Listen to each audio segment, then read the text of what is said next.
Donald Trump 20 जानेवारी 2025 रोजी पुन्हा अमेरिकेचे अध्यक्ष झाल्यापासून त्यांची आक्रमकता संपूर्ण जग पाहत आहे। त्यात आपला भारत अव्वल स्थानी आहे। ट्रम्प अध्यक्ष झाल्यापासून त्यांनी भारताला जे जे आदेश दिले आहेत ते भारताने मान्य केले आहेत।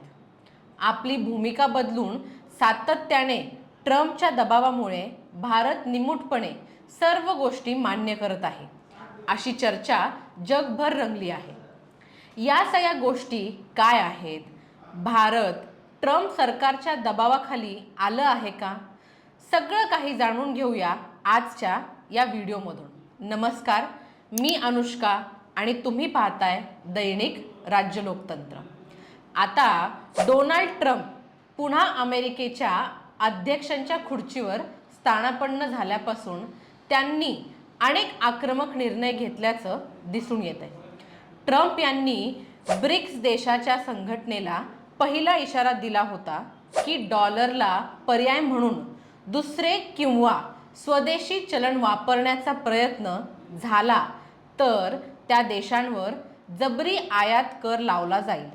भारताने तातडीने डॉलरला दुसरा पर्याय शोधला जाणार नाही आणि डॉलरच्या चलनातच व्यापार केला जाईल अशी ग्वाही दिली। त्यानंतर अमेरिकेने रशियातील तेलवाहू जहाजे आणि तेल कंपन्यांवर निर्बंध लागू केले। भारताने ते तातडीने निमूटपणे मान्य केले। वास्तविक रशियावर अमेरिकेचे निर्बंध असतानाही यापूर्वीच्या काळात भारताने रशियातून तेल आयात चालू ठेवलं होतं। आमच्या ऊर्जेची गरज भागवण्यासाठी आम्हाला आमच्या परीने निर्णय घ्यावे लागतात, अशी भारताची आधीची भूमिका होती। आता नुकत्याच सादर झालेल्या केंद्रीय अर्थसंकल्पात अमेरिकेतून आयात केल्या जाणाऱ्या दुचाकी आणि याट अशा महागड्या वस्तूंवर आयातीवर जवळपास 50% कर सवलत दिली गेली आहे। आता तसं पाहायला गेलं तर ही काही एवढी महत्त्वाची बाब नव्हती, तरीसुद्धा या अर्थसंकल्पात याची तरतूद करण्यात आली। याचाच अर्थ अमेरिकेच्या नवीन प्रशासनाला खुश करण्याचा यामागचा हेतू असावा, अशी देशभर चर्चा आहे। आता या सगळ्या गोष्टी घडत असताना एक महत्त्वाची घटना दरम्यानच्या काळात घडली। त्याबद्दल भारताने अमेरिकेकडे निषेधाचा एकही शब्द काढलेला नाही। ही घटना म्हणजे 100हून अधिक भारतीय नागरिकांना अमेरिकेत बेकायदा वास्तव्य केल्याच्या कारणावरून हातापायात बेड्या घालून लष्करी मालवाहू विमानातून भारतात पाठवण्यात आले। आता भारतीय लोक अमेरिकेत बेकायदेशीर वास्तव्य करतात ही काही नवीन गोष्ट नाही। यापूर्वीही अमेरिकेत बेकायदेशीर वास्तव्य करणाऱ्या नागरिकांना परत पाठवले गेले होते, पण त्यावेळी त्यांच्यापैकी कोणालाही हातकड्या आणि बेड्या घातलेल्या नव्हत्या।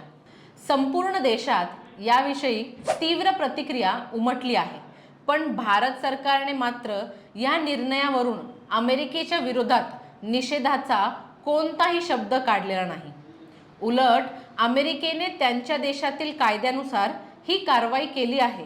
अशी कारवाई यापूर्वीच्या काळात अनेक वेळा झाली आहे, असेच अमेरिकेचे समर्थक करताना सरकार दिसत आहे। मात्र अन्य देशांनी अमेरिकेच्या असल्या कृतीचा विरोध ठामपणे आक्रमक भूमिका घेतल्यानंतर ट्रम्प यांचे प्रशासन नमले होते। विशेषतः कोलंबिया या देशाने अमेरिकेने लष्करी मालवाहू जहाजातून आमच्या नागरिकांना परत पाठवले तर हे विमान आम्ही आमच्या भूमीवर उतरू देणार नाही। आमच्या देशाच्या नागरिकांना आम्ही आमच्या विमानातून सन्मानाने परत घेऊन येऊ, अशी भूमिका घेतल्यानंतर अमेरिकेने कोलंबियाला तशी परवानगी दिली। मग आता जगातील 5वी अर्थव्यवस्था असणाऱ्या देशाकडून अशी भूमिका का घेतली जात नाही, असा प्रश्न उपस्थित करण्यात आला आहे। या प्रश्नालाही सरकारकडून उत्तर मिळालेले नाही। अजून सुमारे 93,000 भारतीय नागरिकांना मायदेशी पाठवले जाणार आहे। त्यांच्या बाबतीत तरी भारत सरकार अशी स्वतः विमान पाठवण्याची सुविधा उपलब्ध करून देणार का? का त्यांनाही माल वाहतुकीसाठी वापरणाऱ्या विमानातूनच भारतात आयात केलं जाणार आहे? हा देखील मोठा प्रश्न आहे। ट्रम्प सत्तेवर आल्यापासून भारताने अमेरिकेपुढे सतत नमती भूमिका का घेतली यावर आता चर्चा सुरू झाली आहे। आपल्या सगळ्यांना माहिती आहे की लाचखोरीच्या आरोपावरून उद्योगपती अदानी यांच्यावर अमेरिकेत अटक वॉरंट जारी करण्यात आले आहे। त्यामुळे अदानी यांना वाचवण्यासाठीच भारत सरकार ही नरमाईने भूमिका घेतीये का, असा आरोप अनेक जण करत आहेत। कारण काहीही असलं तरी भारताची अमेरिकेच्या बाबतीतली ही नमती भूमिका आश्चर्यकारक आहे। आता आपणच हा विचार करायला हवा की भारत सरकार जर दावा करत असल्याप्रमाणे भारत आज जगातील वेगाने वाढणारी अर्थव्यवस्था असेल तर अमेरिकेलाच भारताची अधिक गरज वाटायला हवी। आज अमेरिकेची अर्थव्यवस्था फार मजबूत स्थितीत नाही, ही बाब लपून राहिलेली नाही। या पार्श्वभूमीवर भारतासारखे मोठे मार्केट आपल्या हातून जाऊ नये म्हणून अमेरिकेनेच भारताशी सलगी करून राहणे अपेक्षित आहे। भारताने मात्र या उलट उलटी भूमिका घेतलेली दिसून येते।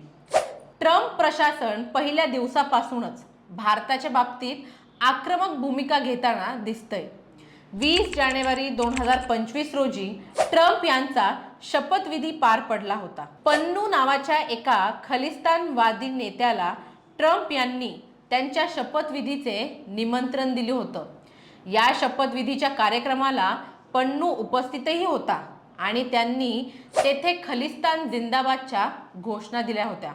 यावरही भारत चिडीचूप होता। पन्नूला आमच्या ताब्यात द्या अशी मागणी का केली नाही, असेही प्रश्न उपस्थित होत आहेत।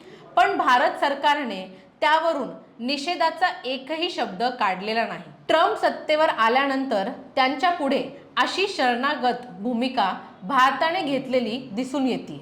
याचं अनेकांना आश्चर्य वाटल्याशिवाय राहणार नाही।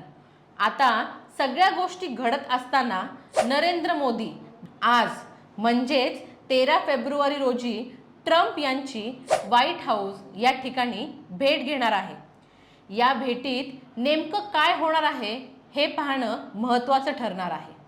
आता या माहितीबद्दल तुमची काय मते आहेत आम्हाला कमेंट करून नक्की कळवा। आणि जर राज्य लोकतंत्र चॅनलवर नवीन असाल तर चॅनलला सबस्क्राईब करायला विसरू नका। धन्यवाद। दैनिक राज्य लोकतंत्र।